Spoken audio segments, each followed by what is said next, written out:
Bitcoin just actually tapped a new annual high of 44,500, 50,000 incoming. Send it and let's freaking go. In today's show, I'll be sharing the latest Bitcoin technical analysis. And according to Plan B, 91% of all the Bitcoin is in profit. So congratulations. Feels like ETF approval is leaking and the SEC insiders are buying it up. How long will the SEC be able to contain it? We'll be discussing this. Also breaking news, JP Morgan CEO Jamie the Tapeworm Dimon says he would close down Bitcoin and cryptocurrency if he were the government. Quoting him here, the only true use case for it is criminals, drug traffickers, money laundering, and tax avoidance. He forgets he just had to pay a $920 million fraud fine for manipulating precious metal markets. So you already know. Also in today's show, Bitcoin halving 2024. We'll be discussing this along with the Bitcoin ETF hype driving the price up. We'll also be discussing Bitcoin Ordinals topping $1 billion market cap after 850% monthly gain. And speaking of Ordinals, they could be stopped if blockchain bug is patched, according to devs. And quoting Max Keiser, Bitcoin's code is sufficient to wipe out all the central banks, fiat money, and ish coins. It's called the Bitcoin singularity. And along the way, some bugs and barnacles like Ordinals will get scraped away. Let's go and let's Satoshi. Also in today's show, Blackrock and Bitwise update their spot Bitcoin ETF filings amid the SEC approval hype, as well as large asset managers are getting ready to buy Bitcoin ahead of the spot Bitcoin ETF launch, according to Moody's director. That's right. We'll also be sharing some clarity from Max Keiser regarding Qatar and their sovereign wealth fund purchasing 500 billion worth of Bitcoin, sending a God candle of 100,000 he shares. To add clarity, my source said, Bitcoin makes our $500 billion sovereign wealth fund effectively worthless. We should just convert it all into Bitcoin. And speaking of that, if this were to turn into fruition, is a God candle to 100,000 possible for the King crypto? We'll be discussing this plus so much more in today's show.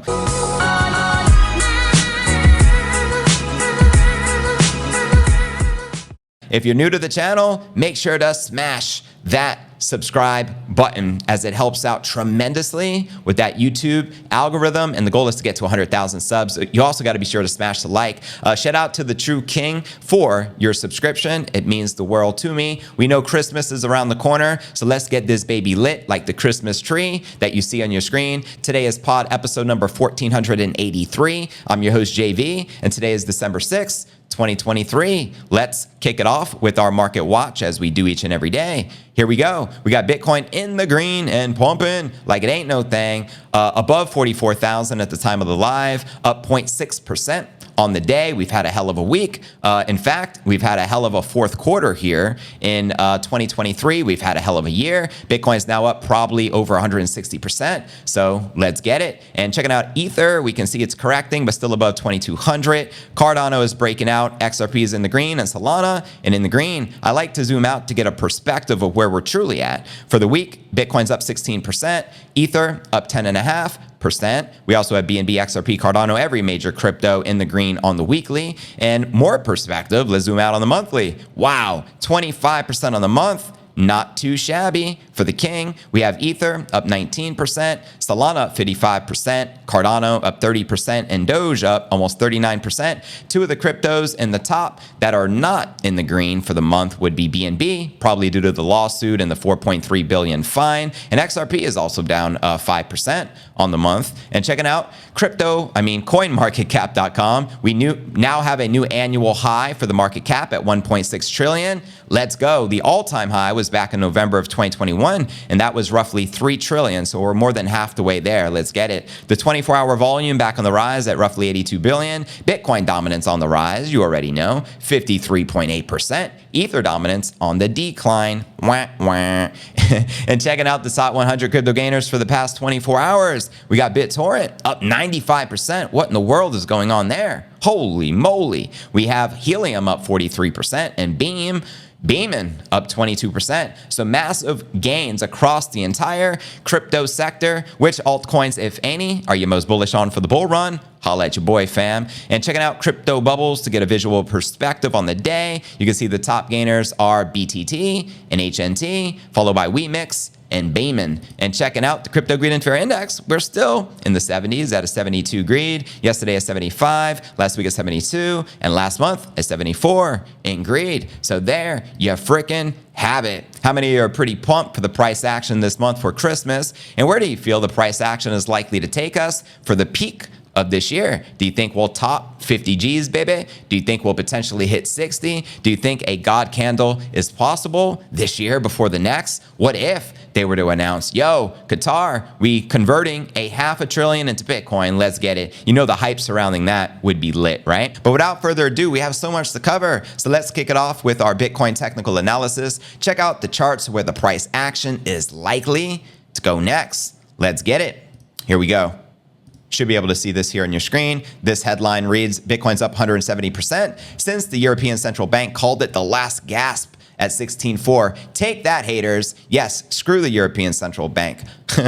Now, Bitcoin has gained almost 170% since the ECB warned of its impending irrelevance. And as noted, crypto proponent Eric Wall and others, December 4th, the Bitcoin price has done the complete opposite of the economist's predictions. That's right, because they lied to you. The same way Jim Cramer gets on television every day and lies to you. Things like, Mr. Bitcoin's going down, I would dump all of my Bitcoin, and then Bitcoin soars 80%. It's an orchestrated attack, and these are the enemies of Bitcoin. So screw them all. Bitcoin traded at just 16.4 on November 30th, 2022. The ECB published a blog post dedicated to his death.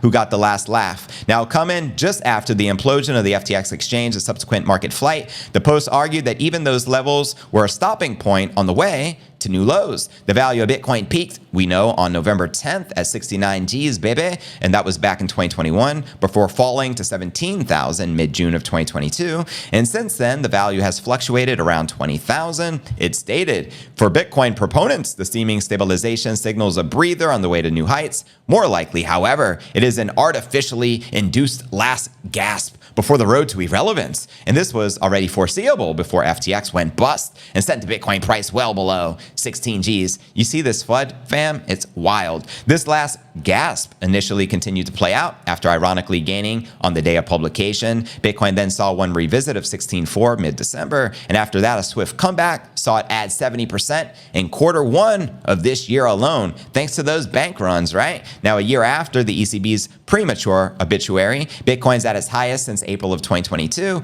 sitting pretty at currently above 44,000. We just tapped a high of 44.5, and we just getting this party started. Commenting on the amusing blunder, Philip Swift, creator of Look into Bitcoin, joined Wall in feeling a sense of satisfaction, quoting Philip Swift, "You love to see it," he said. And Alex Thorne also said, ahead of the firm-wide research at Crypto Education Resource Galaxy, queried the ECB's prowess. He shared, "This really is as good as it gets. If they are this wrong about this, what else are they wrong about? Absolutely everything. Question everything." Here you're looking at the Bitcoin 1 week chart with Bitcoin versus the euro. So go figure, right? Now, the ECB is known as a Bitcoin skeptic, with takes on the market by the bank and its senior officials, often inducing embarrassment. Last month, we had ECB chief Christine Lagarde complain that her son ignored her advice on investing into crypto and lost money as a result. Quoting her here, "I have, as you can tell, a very low opinion of cryptos." Yeah, more FUD from Lagarde. What more would you expect? They're the enemy of Bitcoin, fam.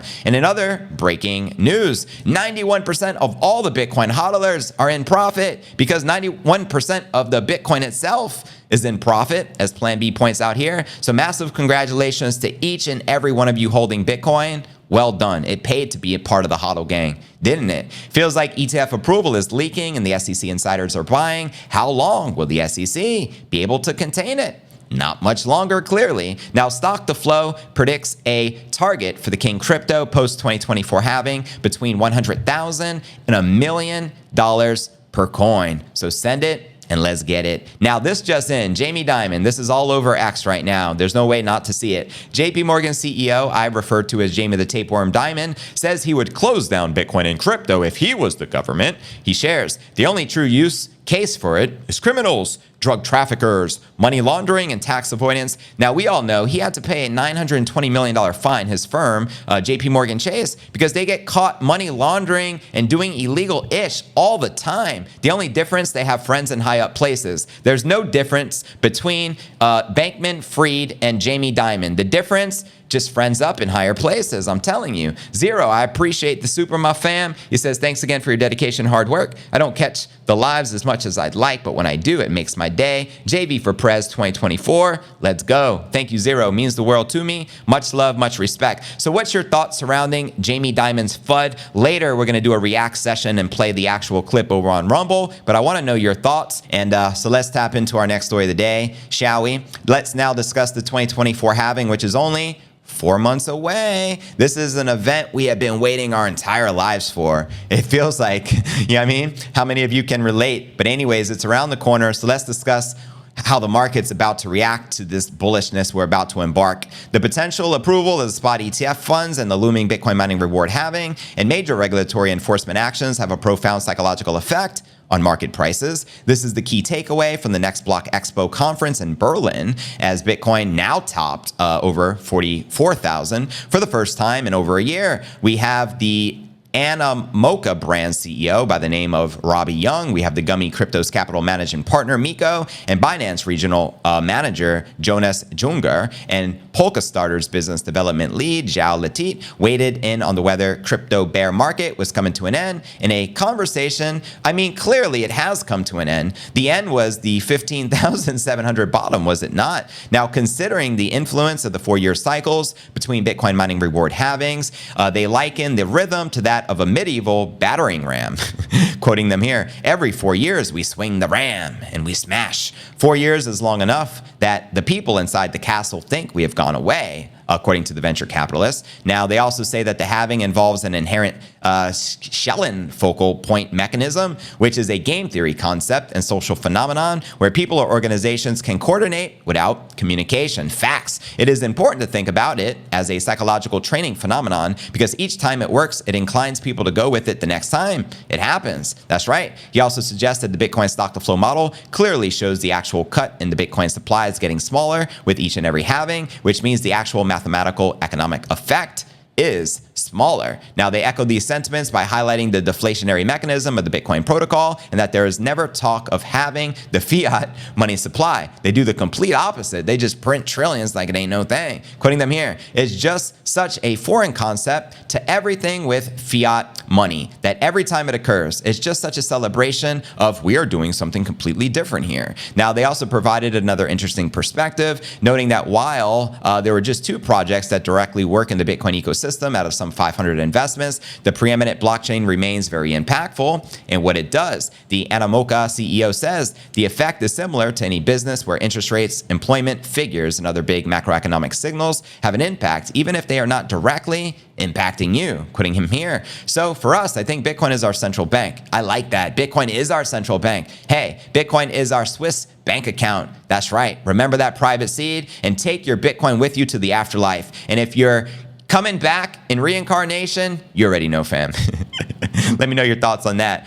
Quoting Robbie Young, after all these years, I finally met this dude when we got a chance to do a panel today in Berlin. We are emerging from the bear market and the honey badger is getting fat. Amen. Where my honey badgers at? Where my cyber hornets? Make some freaking noise. The pending approval of several spot ETFs in the US is being widely cited as a significant driver of Bitcoin's recent appreciation to now the 45,000 range, practically. Young offers a very short takeaway to why this is the case. The potential income from Bitcoin ETFs is estimated to be 10 to 12 billion dollars. I say it's going to be even higher. Now, for an exchange like Binance, the potential for an immediate price spike is another important consideration, which can test the systems of a number of global exchange operators. These kind of events are critical in the running of the exchange. It is a matter of succeed or fail in terms of providing the underlying infrastructure when the news goes out and you see the green wick. Now, Binance's regional director shared the following. All of a sudden, with this ETF vehicle, you will no longer have synthetic financial instruments that reflect the price of Bitcoin. You'll have an actual spot. It's all secured. It's all in custody. Preach. So there you have it. Now, some more quotes from this conference in Berlin. During the bull market euphoria, a lot of companies overspent. They didn't build a treasury, which is super important. They also say we still advise them not to mind that everyone is excited. You must have a long-term intelligence. Make sure that you have a runaway for a few years. Bitcoin is my runaway for a few years. Bitcoin is my insurance policy. Bitcoin is my hedge against inflation. Bitcoin is my hedge against deflation. Bitcoin is my store of value. Bitcoin is unconfiscatable. Bitcoin is immutable. Bitcoin is borderless. Bitcoin is incorruptible. You know what I mean? So get it while the going is hot, because these prices aren't going to last long. You already know. Just bought more Bitcoin. Congratulations to Stephen Hubbs. Get it lit in this mofo. Congrats, fam. But anyways, we still got a lot to share. So let's break down our next story of the day and discuss the Bitcoin Ordinals and the hype surrounding it. This is pretty wild, actually. Bitcoin Ordinals coin, Ordi, is now up over 850% on the month. And it just passed the 1 billion market cap. And we're also going to be discussing the Bitcoin Ordinals could be stopped if blockchain bug is patched, according to the devs. So let's see what's going on right now with Ordinals. The Bitcoin Ordinals base Ordi token has become the first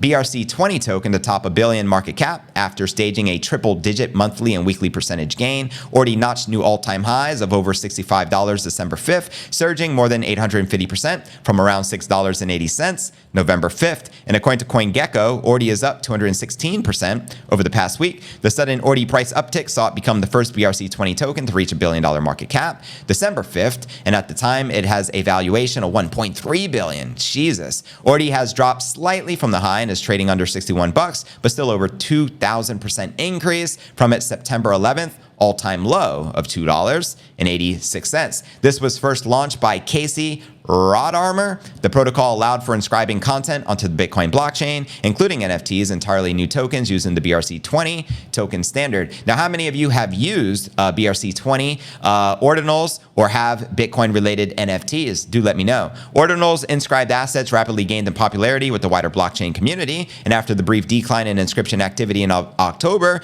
the Binance decision to list Ordi on November 7th seemed to reignite enthusiasm of the asset. And according to Dune Analytics, more than 48 million ordinal assets have been inscribed. Jesus. Since the protocol's inception, and have seen more than 146 million in fees paid to the Bitcoin network. Now, the downside, we gotta point out, right? The downside is it's congesting the Bitcoin blockchain. So a lot of people are against ordinals, but I'd love to know your thoughts. So let's dive into this next story, discussing that something might be done about this. According to some core developers, quoting Luke Desure, PSA, inscriptions are exploiting a vulnerability in the Bitcoin core to spam the blockchain. Bitcoin core has since 2013 allowed users to set a limit on the size of the extra data and transactions they rely or mine, and by obstruction their data as program code. So the bug is allowing inscriptions to bypass the limit, which was recently fixed in the latest update to Bitcoin Knots, which is a Bitcoin core derivative with less tested or untested features backported from and sometimes maintained outside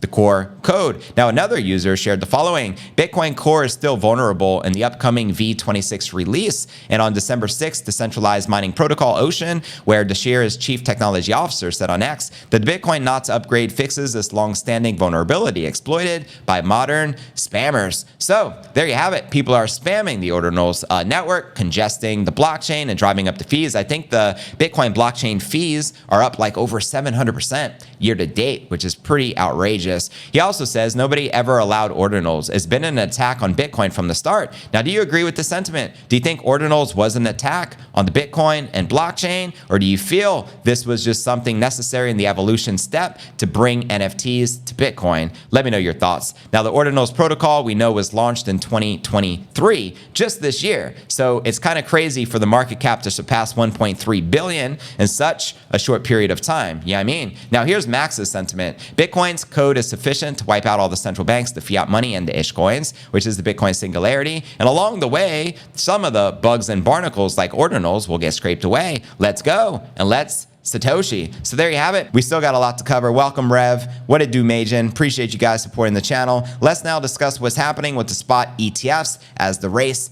continues for the exchange-traded fund in the United States. Here we go. Two companies, Blackrock, the world's largest asset manager, and Bitwise, recently filed an amendment to their spot Bitcoin ETF app with the SEC just recently on Monday. Now, commenting on the filings, we have Bloomberg ETF analyst James Seifert, who shared the following: they're just pouring in. We have another spot Bitcoin ETF S1 prospectus amendment tonight. This one is from BlackRock. SEC is obviously giving multiple issuers the same or very similar instructions, definitely a good sign. Another post wrote that the second S1 prospectus amendment from Bitwise Invest for their spot Bitcoin ETF, conversations still happening with the SEC and potential issuers. And last week or the week before, also the SEC met with Grayscale and Blackrock a couple of times. So this means it's a great sign that we're going to get this ETF because they're already entertaining it by having conversations with the top asset managers. Now, the prospect of a spot Bitcoin ETF is receiving SEC approval has generated significant excitement, to say the least, here in the crypto sphere. Bitcoin enthusiasts Pump Liano, shout out Pump, speculated the Bitcoin ETF issuers are updating their apps so fast, you have to think that they're preparing for an approval at the same time that will kick off one of the most insane marketing blitzes in financial market history as these large firms compete for billions in assets under management. And quick shout out to Driver. I appreciate the super chat. He says, smash the like, guys. Let's freaking go. Rocket ship to the moon. You're too kind, fam. Greatly appreciate that. And shout out to Pompliano. Safeart, the ETF analyst, opined, the wheel is still turning. Both the SEC and these issuers are working hard to iron the things out. These filings are likely the result of many conversations and a lot of man hours on between both sides. The Bloomberg analyst explained on Friday that the window for the spot ETF approval is officially January 5th to the 10th, literally 1 month away. Who's ready? Let me know. Quoting him here. Really, this means that any potential approval orders are going to come on either Monday, January 8th, Tuesday, January 9th, or Wednesday, January 10th, which is the final day of the deadline. Mark your calendar, people. We're about to get lit. He's predicting a 90% chance of a spot Bitcoin ETF approval by that deadline, which is January 10th. Now, how many of you feel we're likely to get the green light in January? And how do you feel that will impact the price action of the market before we hit that halving? All right, fam, let's dive into our next story of the day. We still got a few stories to share with you. Next up, let's discuss the massive buys taking place right now, especially at the institutional level. You know what I mean? We even got sovereign wealth funds entertaining the idea in Qatar of doing big things as well. So let's break this baby down. Here we go. Yanis, senior director with Moody's Analytics, provided insights into the factors behind the recent surge of the Bitcoin price action, highlighting the anticipated approval of the spot Bitcoin ETF by the US SEC. Moody's Analytics is a subsidiary of Moody's Corp that focuses on non-rating activities. Quoting them here, the biggest driver behind the surge in Bitcoin price is likely the number of applications for the spot Bitcoin ETF. And again, there's 13 currently on the desk of Gary Gensler, which are expected to be approved by the SEC in January, said the director in an email. He also says the race is heating up to launch these vehicles with large asset managers getting ready to acquire the underlying asset to offer the ETF to retail and institutional investors. Bloomberg has predicted a 90% chance of the SEC approving spot Bitcoin ETFs by January 10th. The securities regulator has been meeting with the ETF and the exchanges, back and forth, the issuers, including BlackRock, ARK Invest 21 shares, Grayscale Investments. They're the holder of the largest Bitcoin.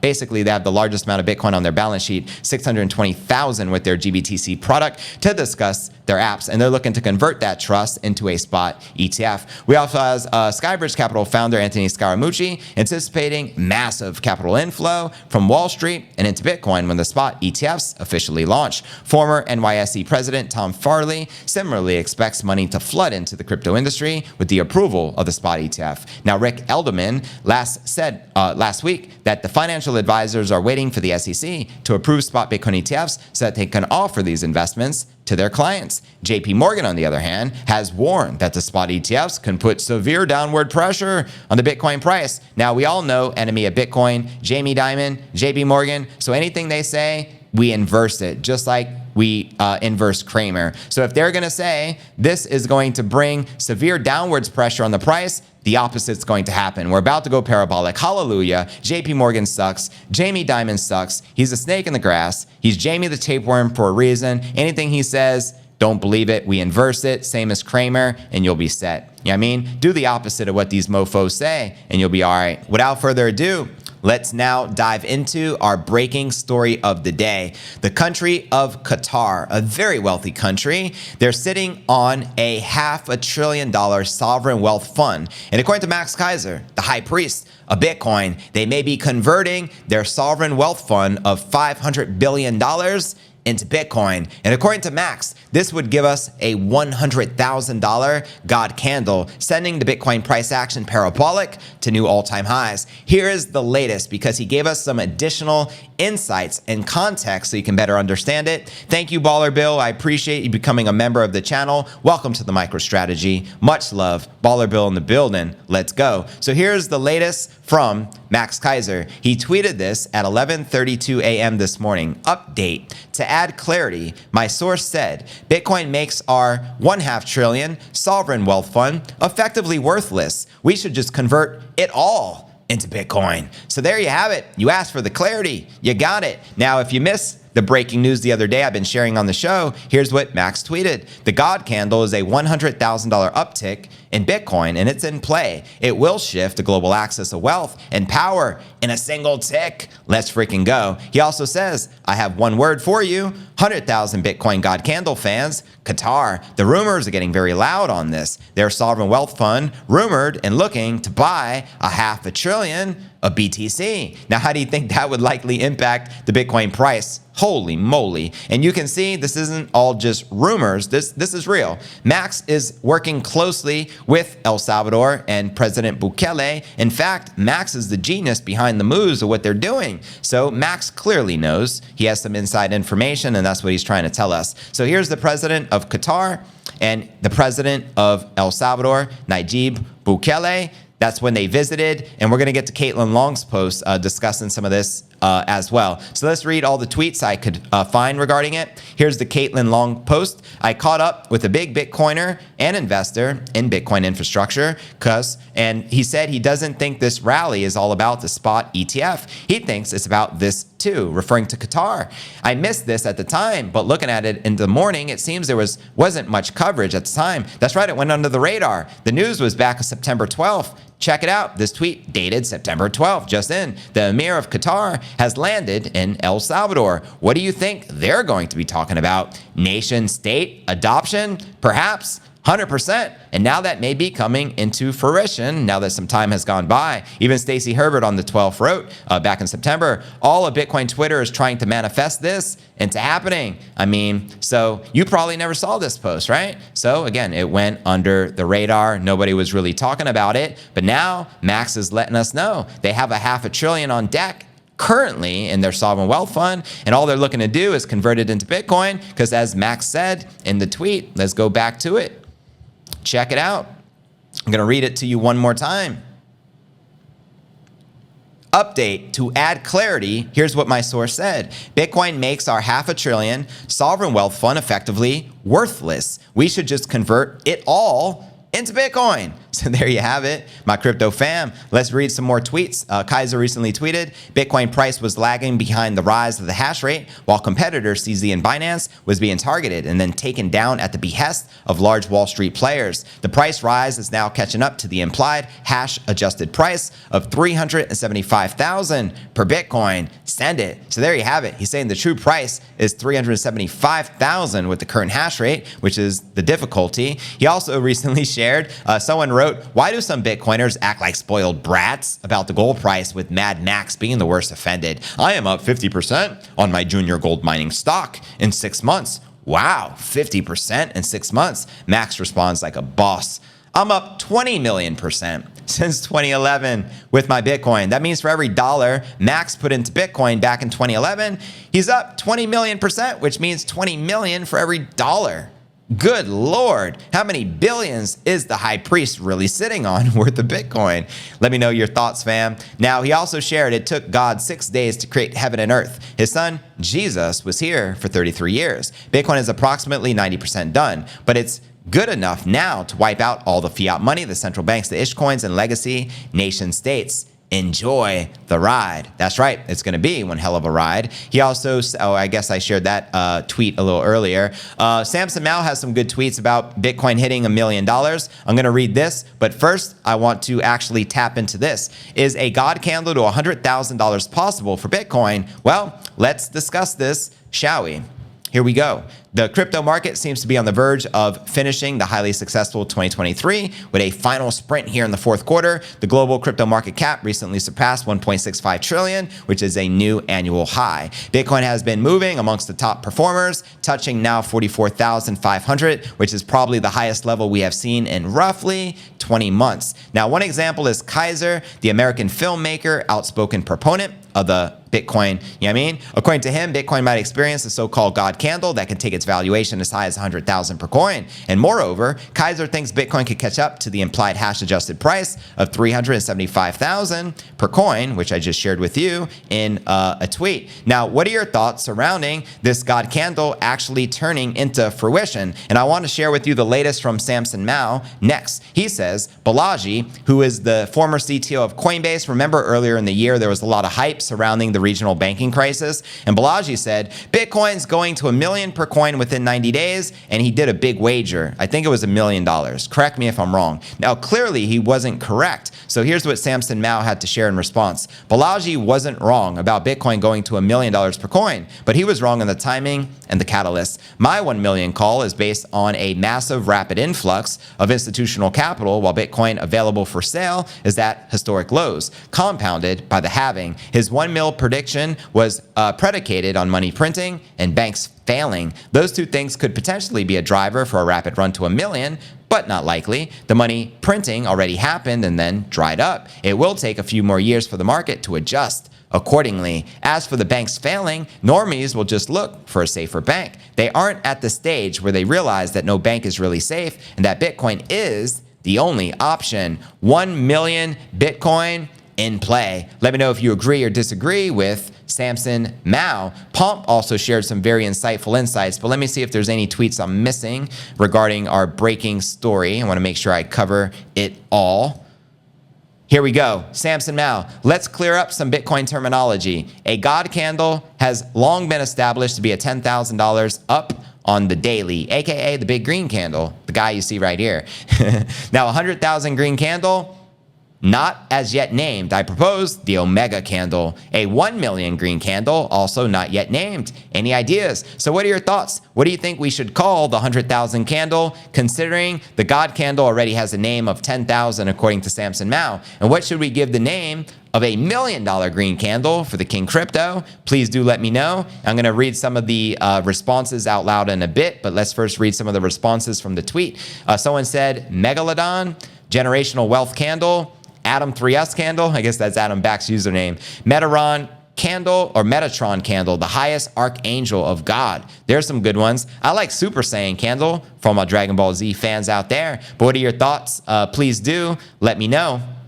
And I can share some more insights with you if you want. Obviously, another headline, Qatar Sovereign Wealth Fund dives into Bitcoin with the potential $500 billion investment. But we covered the bulk of this story. So I actually just want to share with you one extra little bonus from Anthony Pompliano. He wrote, Bitcoin miners are dominating the public markets. Check this out. Bitcoin mining continues to be an area worth paying attention to, regardless of what role you play in the market. First, we see the hash rate has been parabolic since the launch of the Bitcoin protocol. Look at that all-time hash rate chart. Good Lord, talk about parabolic, right? The trend is even more pronounced. If you zoom in on the time frame from the 2018 bear market today, you can see the hash rate has continued to accelerate even though China banned Bitcoin mining when more than 50% of all mining was in the country's border. Now, the hash rate increases, competition for the block subsidy becomes more intense. What exactly is the financial reward for winning that competition today? There was 40 million paid out in the last 24 hours to miners. That's 14 billion annualized. There's almost no scenario where hash rate is going to stop growing when more than 14 billion in revenue is up for grabs on an annual basis. Another area to pay attention to is miner revenue for transaction fees. Usually transaction fee revenue would spike in the bull market. Tons of people are trying to use the blockchain during the euphoric phase of the market cycle, so you have to pay the higher prices to use the finite amount of block space. Now, recently we've seen two major spikes in transaction fee revenue, although we're in the bear market though. There are largely driven these in ordinal inscriptions, but still a significant departure from the past trends, and it has provided additional economic incentive for miners to continue competing for revenue. So exactly how have miners been performing? We can look at publicly traded miners to get a sense of how the industry players are doing this year. Check it out. Year to date, Marathon Digital is up 359%, Iris Energy 356%, CleanSpark 356%. Riot Platforms, 349%. Hive Digital, 159%. TerraWolf, 128%. And check out the Hut 8 Corporation, 1,228%. And they just completed an equal merger. Good Lord, the miners are killing it. This type of financial performance is impressive by itself, but it becomes even more eye-opening when you realize that 5 of the 7 companies listed have more than double the performance of Bitcoin year to date. Another interesting data point is how the miners are handling the Bitcoin on their balance sheet. You can see that miners have been net sellers since the start of November, suggesting these organizations are taking advantage of the recent price appreciation, selling into the strength to drive further cash reserves. Thank you once again, Zero, for the super chat. He says, welcome everybody. Smash that like. Let's go. Now, overall, Bitcoin mining seems to be in a great spot. The hash rate is at all-time high levels. Miners are pulling in 14 billion plus in annualized revenue. The stock price of publicly traded companies is widely outperforming Bitcoin's price performance, and we have not yet experienced the Bitcoin halving slated 4 months away for April 2024. The narrative in the Bitcoin community of buying and exclusively holding Bitcoin sounds good as a talking point, but it is essential that you think critically about what you're trying to accomplish from an investment perspective. It's hard to ignore the benefit of Bitcoin miners based on the market factors and stock performance. The gold community has long debated the pros and cons of holding gold versus buying gold mining stocks. The Bitcoin community is following fast on their heels with a similar debate. But as with most things in life, maybe the truth can be found closer to the middle ground than the extremes. So shout out Pompliano. What are your thoughts surrounding this with the Bitcoin miners? Are you bullish on them? I know BlackRock is. I know many of these major companies are. That's how they indirectly get exposure to Bitcoin. So let me know your thoughts, fam. And surrounding Qatar and their 500 billion sovereign wealth fund and converting it into Bitcoin. Do you think this will likely happen? And how will this impact the price? Do you think we can see a God candle? And what are the names of your God candle? Let me know. I appreciate it, fam.